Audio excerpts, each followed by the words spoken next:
Hello friends, welcome to AQ Bias YouTube channel. This session is a part of our daily current affairs series. In today's session, we'll discuss about the procedure to arrest a cabinet minister. So in this session, we'll try to figure out whether a cabinet minister can be arrested or not. And before we discuss that, let me contextualize why we are discussing this topic.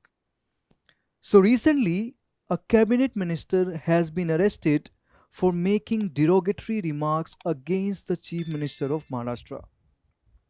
So, how did this arrest take place?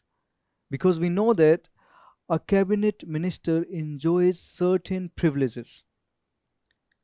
of freedom of speech, they have the freedom from arrest, and these ministers cannot be forced to produce as witness.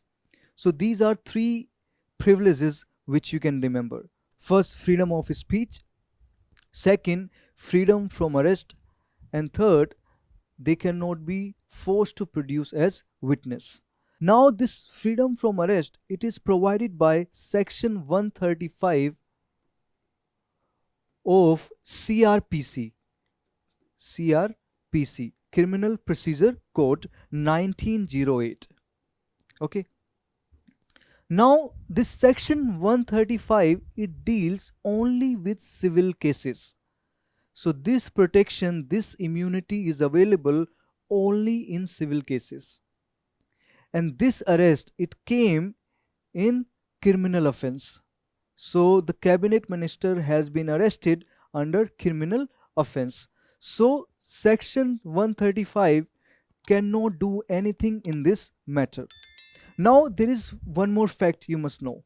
So, when Parliament is in session 40 days before the commencement of Parliament and 40 days after the conclusion of Parliament, so these days, this protection is available. So, this protection is not available all the time.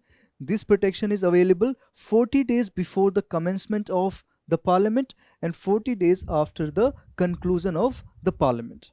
So just remember the section 135, and this arrest came in the case of criminal offense. So section 135, it is out of the ambit of section 135. Now, what is the role of chairman? Because this cabinet minister, he is the member of Rajya Sabha. So what does chairman have to do with this case? So rules 22A of rules of procedure of Rajya Sabha. So under rules 22A, Rajya Sabha chairman is supposed to be notified by the police about the arrest, about the place of detention. So this notification is very, very important. So they are supposed to intimate the chairman of the Rajya Sabha regarding the arrest and the place of detention.